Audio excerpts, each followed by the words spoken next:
उस औरत को और उसके मियाँ को बदतरीन जेल में पहले तो भेजना चाहिए। 6 महीने में उसने इस बच्ची का इलाज ही नहीं करवाया। आप सोचिए उस पे कितने पर्चे कटने चाहिए उस आदमी पे। ये भाई ये बड़ी तैयारियों वाले लोग हैं, ये पाकिस्तान तोड़ने आए थे, या पाकिस्तान झंडे के खिलाफ जो बेहुरमती कर रहे हैं। इन लोगों को पाकिस्तान से कुछ नहीं लेना देना। आउट गोइंग वजीर आजम को मिलने जाए, और उस वजीर आजम को जिसने इलेक्शन भी लड़ना है, उसको कैसे पता चल गया कि जहर मिल रहा है? ये को इमरान खान ही है ना जेल में, आपका कोई मौक्कल तो नहीं है जिसकी शक्ल बदल के आपने उसको वहां बैठाया हुआ है। कुछ शायद काकान अब्बासी आज कह गए कि ये मेरी जिंदगी की बदतरीन असेंबली थी।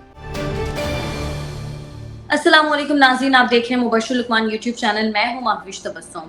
नाज़रीन, रिजवाना तशद्दुद केस में मुल्जिमा सोमिया के हवाले से बताया जा रहा है कि वो कमरा अदालत में रो पड़ी। सर वो कहती हैं कि मेरा जितना मीडिया ट्रायल हुआ है मुझे तो खुदकुशी कर लेनी चाहिए। और सर रिजवाना के हवाले से जो रिपोर्ट सामने आई है वो ये है कि उसकी कमर को भी चिमटों से जलाया गया है। 3 इंच का एक गहरा निशान उसकी कमर में है। मतलब 6 मंथ्स तक उस बच्ची को तशद्दुद का निशाना बनाया गया। और अभी खुद मुल्जिमा का मीडिया ट्रायल हुआ है तो वो कह रही है मुझे खुदकुशी कर लेनी चाहिए। बाय द वे, मुल्जिमा का मीडिया ट्रायल तो हुआ ही नहीं है।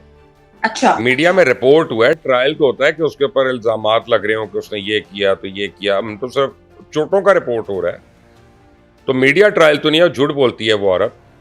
मैं अब एक और नतीजे पे पहुंचा हूँ महविश, अल्लाह को हमने जान देनी है। मैं बिल्कुल ऐसी बात नहीं करना चाहता, लेकिन मैं समझता हूँ एक चीज़ की प्रोब होनी चाहिए। और उस औरत को और उसके मियाँ को, जो जज है, दोनों को बदतरीन जेल में पहले तो भेजना चाहिए, और उसके बाद इंटेरोगेशन होनी चाहिए स्पेशल एक्सपर्ट्स के थ्रू। क्योंकि देखें, आप ज़रा गौर करिएगा एक बात को, रिजवाना की जो चोटें हैं डॉक्टर्स कह रहे हैं वो 1 दिन की नहीं है, 2 दिन की नहीं है, ये कई महीने, 6 मंथ्स की। अब 6 महीने में आप ये सोचें, एक बच्ची है, उसकी क्या एज है आप बताएं मुझे, रिजवाना की? वो अंडर एज है, वो तो बहुत छोटी है। एग्जैक्टली। अब उसको आप कितना को मारेंगी कि उसके सर में सुराख हो गए हैं, उसकी कमर पे चिमटे के निशान हैं, उसको कीड़े पड़ गए हैं, अल्लाह रहम करे, बहुत कुछ हो रहा है सारा कुछ, और ये चल रहा है मामला। यानी ये आप तो 6 महीने से कर रहे हैं ना, मुसलसल कर रहे हैं, और ये हो रहा है। मुझे ये लगता है कि ये औरत जो है जज की बीवी, अब ये मेरी क्यास है, आप समझें, ये मुझे कोई, मेरे पास अभी प्रूफ नहीं है, लेकिन इतना तशद्दुद, इतना वहशियाना तशद्दुद, और इतना लंबे अरसे के ऊपर, तो ये तो कोई डार्क वेब के लिए काम कर रही है। क्योंकि डार्क वेब पे चाइल्ड टॉर्चर, चाइल्ड ह्यूमिलिएशन, ये सारा कुछ जो है ना वो बिक रहा होता है। और ये मुझे तो लग रहा है कि ये वो वाली गेम है। और डार्क वेब के पाकिस्तान में बड़े असर तो है ना। और सबसे पहले आप ये देखें कि कसूर में ज़ैनब तशद्दुद केस के दौरान उसके नाम आया था, फिर नूर मुकद्दम के ऊपर भी आया, औरों पे भी आया, तो ये तो हम डिनाई नहीं कर सकते। तो देखें, 1 दफ़ा आप कर लेते हैं, 2 दफ़ा आप गुस्से में कर लेते हैं, 3 दफ़ा आप गुस्से में, अच्छा फिर वो 6 महीने वो जो अपने आप को जज कहता है वो आदमी, वो चुप करके बैठा रहा। 6 महीने में उसने इंटरव्यू ही नहीं किया, 6 महीने में उसने इस बच्ची का इलाज ही नहीं करवाया। आप सोचो उस पर कितने पर्चे कटने चाहिए उस आदमी पे। इस औरत पे तो कटने ही चाहिए, लेकिन क्योंकि वो जज है, मैं इसलिए बात कर रहा हूँ। तो माविश, मेरा ख्याल है कि अब अथॉरिटीज़ को इस बात की तहकीक करनी पड़ेगी कि ये दोनों मियाँ बीवी जो हैं, ये डार्क वेब पे इस बच्ची की वीडियोस बना के तो नहीं लाइव चला रहे और बेच रहे और उस तरह के पैसे बना रहे। इनके अकाउंट्स की भी पहले फ्रीज होने चाहिए, और फिर प्रोब होनी चाहिए इन लोगों की। सर ये तो पूरा खानदान इस बच्ची पे तशद्दुद करता था। ये भी तो रिपोर्ट है कि इनके जो बच्चे हैं वो तक उस बच्ची के जो दांत हैं वो चम्मच के साथ उसके दांत तोड़ते थे। मुझे तो लगता है कि सभी मेंटली सिक थे। अगर मेंटली सिक है तो हैं, लेकिन 2 मेंटल सिकों को दरख्त से टांगेंगे ना, बाकी सारे मेंटली ठीक हो जाएंगे। बिल्कुल, मैं तो 100% सिर्फ 2 को टांगने की बात है, और उनकी लाशों को ना उतारे। 4 दिन 5 दिन जंगली कुत्ते खाते रहे उनको, फिर इनको अपना देखना। कोई पूरे खानदान में 10 नस्लों में कोई मेंटल केस नहीं पैदा होगा। बिल्कुल सही बात है सर। सर मुझे निगरान वज़ीर सेहत पंजाब की बात बड़ी अच्छी लगी। वो कहते हैं कि मैं इस बच्ची को मिसाल बनाना चाहता हूँ, मैं उस बच्ची को वो जिंदगी देना चाहता हूँ जो मेरी बच्चियाँ जी रही हैं। सर अब आई होप कि ऐसा हो और वो बच्ची रिकवर कर जाए और वो जिंदगी अच्छी गुजार सके। नहीं, ये ठीक है, जावेद अकरम साहब ने अगर ये बात की है तो बड़ी अच्छी बात है, लेकिन ये काफ़ी नहीं है। पहले उस बच्ची को इंसाफ दिलाओ, ठीक है ना। वहां पे आओ, और तुम डॉक्टर हो जावेद अकरम, तुम आके उसके ऊपर गवाही दो कि क्या हुआ है। टेस्ट के उसका फोरेंसिक वगैरह का वो सारा करवा के और मुजरिमों को कैफरे किरदार पहुंचाओ, उसके बाद उसको अच्छी जिंदगी भी दे देना। ठीक है नहीं तो ना? ये जो है ना, ये काफी नहीं है कि मैं उस बच्ची को अच्छी जिंदगी, ये बस ठीक है, एक हद तक ये ठीक है, लेकिन हम कहते हैं पहले तो मुजरिमों को जरा सही कर लो।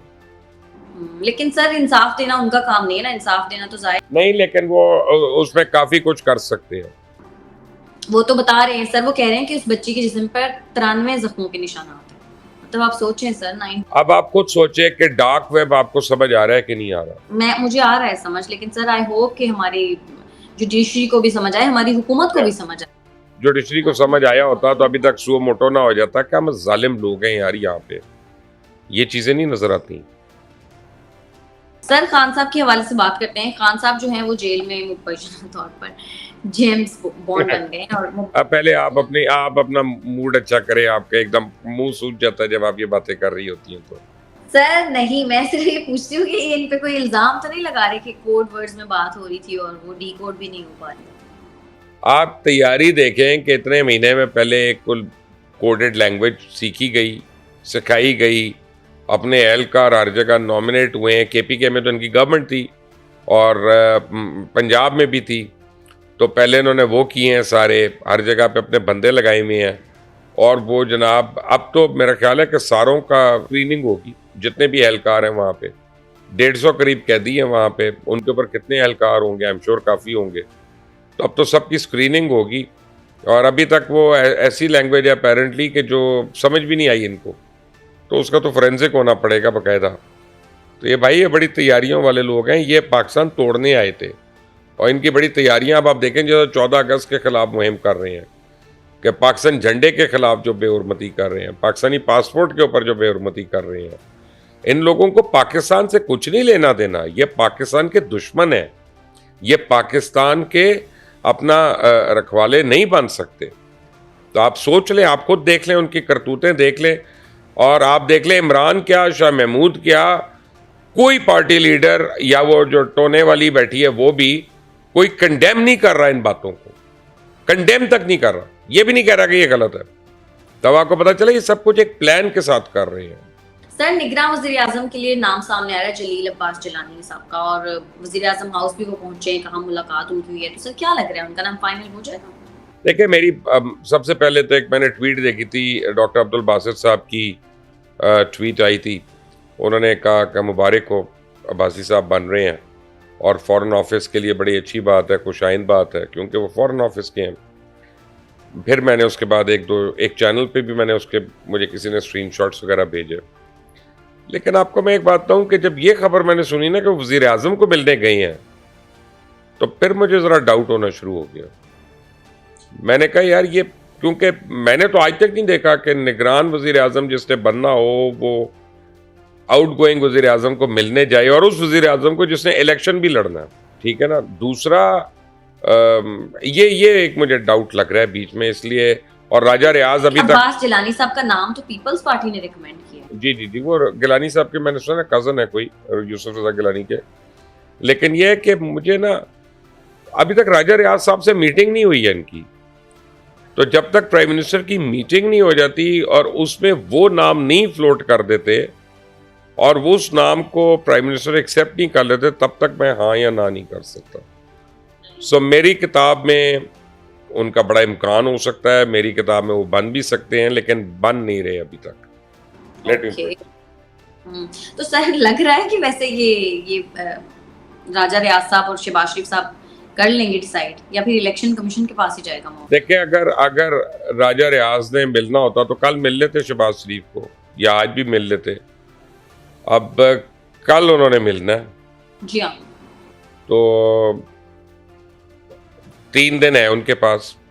अगर फर्ज करें डेडलॉक हो गया तो फिर क्या होगा? क्योंकि एक बात याद रखें आप, इससे कोई गरज नहीं है किसका नाम जरदारी साहब ने दिया, किसका नाम मियां नवाज शरीफ ने दिया, किसका नाम मौलाना फजल रहमान ने दिया, किसका नाम MQM ने दिया, किसका नाम ANP ने दिया, किसका नाम बाप ने दिया। नाम 2 लोग डिस्कस करेंगे, वजीर आजम और लीडर ऑफ द ऑपोजिशन। बस इनके दिए हुए नाम जो है एक दूसरे, अब वो किसी और का पूछ के अगर दे रहे हैं नाम, वो एक उनकी स्वाबदीद है। लेकिन डिस्कस इन दोनों के हवाले से होगा। तो मेरा ख्याल है कि सबसे इम्पोर्टेंट जो मीटिंग है वो राजा रियाज की और शहबाज शरीफ की कल है। अगर वो मीटिंग बगैर किसी कंक्लूजन के ख़त्म होती है तो आप आज ही फैसला कर लें कि यार ये इलेक्शन कमीशन करेगा, क्योंकि फिर अगली 2 मीटिंग से कुछ नहीं होना। आप पार्लिमानी कमेटी की जो मीटिंग होती है उसमें भी 3-3 मेंबर्स होते हैं दोनों साइडों के। तो अगर प्राइम मिनिस्टर और लीडर ऑफ द ऑपोजिशन का आपस में डिसीजन नहीं होता तो वहां पे कोई डिसीजन नहीं मिलना आपको। तो ये जाएगा फिर इलेक्शन कमीशन। तो ये कल की मीटिंग पे सारा कुछ पता चलेगा। सर, खान साहब के हवाले से इत्तलात ये भी है कि सदर आरिफ अलवी साहब पर काफी दबाव है कि खान साहब की जो सजा है वो माफ करा दें। तो सदर आरिफ अलवी साहब करवा सकते हैं काम? वो दांतों का कीड़ा निकालने वाला आपका फेवरेट आदमी। बात यह है कि देखिए, पहले वो अब उसका एक तरीका है कि वो जाएंगे हाई कोर्ट में, हाई कोर्ट में अगर रिजेक्ट होती हो जाएंगे सुप्रीम कोर्ट में, सुप्रीम कोर्ट में रिजेक्ट होती है तो फिर वो अपील करेंगे सुप्रीम कोर्ट में, वहाँ पे अगर रिजेक्ट होती है तो उसके बाद फिर वो प्रेसिडेंट के पास जा सकते हैं, उससे पहले नहीं जा सकते। तो प्रेसिडेंट जो है कोर्ट्स को बाईपास नहीं करके माफ़ कर सकते। तो अगर ये सारा 1 साल के अंदर अंदर 6 महीने के अंदर अंदर ये मामला ख़त्म हो जाता है तो फिर तो ठीक है, लेकिन अगर 5-6 महीने के बाद न सदर होगा ना कोई होगा तो फिर कौन करेगा? सर, बुशरा बीबी ने वकील के जरिए अदालत को बताया है कि खान साहब की जान को खतरा है, उनको खाने में जहर दिया जा रहा है। तो वो ये कह रही है कि उनको खाना और महफूज दिया जाए, सफाई और दीगर सहूलियात ये सब उनको प्रोवाइड की जाए। पहली बात तो ये कि बुशरा बेगम को किसने बताया ये, ठीक है ना। और दूसरी बात है बुशरा बेगम को चाहिए कि वो भी ये बताए कि कोड वर्ड बुशरा, उसको कैसे पता चल गया कि जहर मिल रहा है, चलें ये मुझे बताएं। और दूसरी बात यह है कि अदालत को चाहिए बुशरा बेगम से पूछे कि बीबी ये को इमरान खान ही है ना जेल में, आपका कोई मौक्कल तो नहीं है जिसकी शक्ल बदल के आपने उसको वहां बिठाया हुआ है, हम सबको बेवकूफ़ बना रही हैं आप। ये इनकी बातें आप सुन लिया करें यार, खुदा के लिए। इनको जो है ना आराम ही कोई नहीं है। और खान साहब ये तो खान साहब वो खुद जो ये ईमानदारी के दर्स दे के बुरके पहन के जितना ये करप्शन करती रही हैं मैडम, और जितने पैसे वैसे बनाए हैं वो आपको भी पता है, मुझे भी पता है। बल्कि अब तो पीटीआई के अपने लोग कहते हैं यार इमरान ख़राब नहीं है, बस ये इसने पिंकी ने ख़राब कराया। मैं कहता हूँ भाई वो ख़राब होना चाहता था तो ख़राब हुआ ना, वो ये नहीं मान रहे अभी, लेकिन इतना तो मान गए हैं कि ये औरत सही नहीं है। चलो एक दिन बाकी भी मान लेंगे इंशाल्लाह। लेकिन अभी तक वो खान के साथ हैं, वैसे वो खान साहब के खिलाफ अभी तक उनकी ज़रूरत है, अभी तक उनकी ज़रूरत है। अच्छा सर, एक तरफ खान साहब जो हैं वो अपने वकील को कह रहे हैं कि मुझे यहाँ से निकालो, मैं जेल में नहीं रह सकता। दूसरी तरफ शहबाज शरीफ साहब जो हैं वो अलविदाई तकरीब से खिताब में कह रहे हैं कि अपने दौरे हुकूमत में किसी को जेल में डालना तो दूर की बात, हमने किसी को नाजायज़ तंग भी नहीं किया। सर, इस पे आप क्या कहें?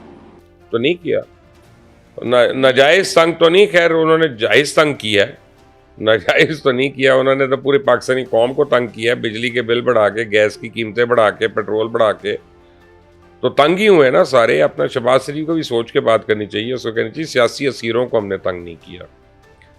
तो वो तो ठीक है, ये तो कोर्ट के थ्रू गए अंदर और कोर्ट ने अपना एक पूरा टाइम लिया है, पता नहीं कितनी देर से ये चल रहा था, कोई पेशी पे नहीं जाना, चार्ज नहीं ऐड होना, सुन लेना, कुछ नहीं करना।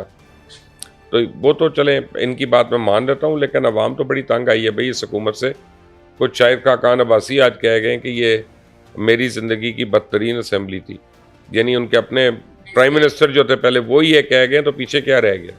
तो वो वैसे क्यों इतने अपसेट हैं इस सारे सेटअप से?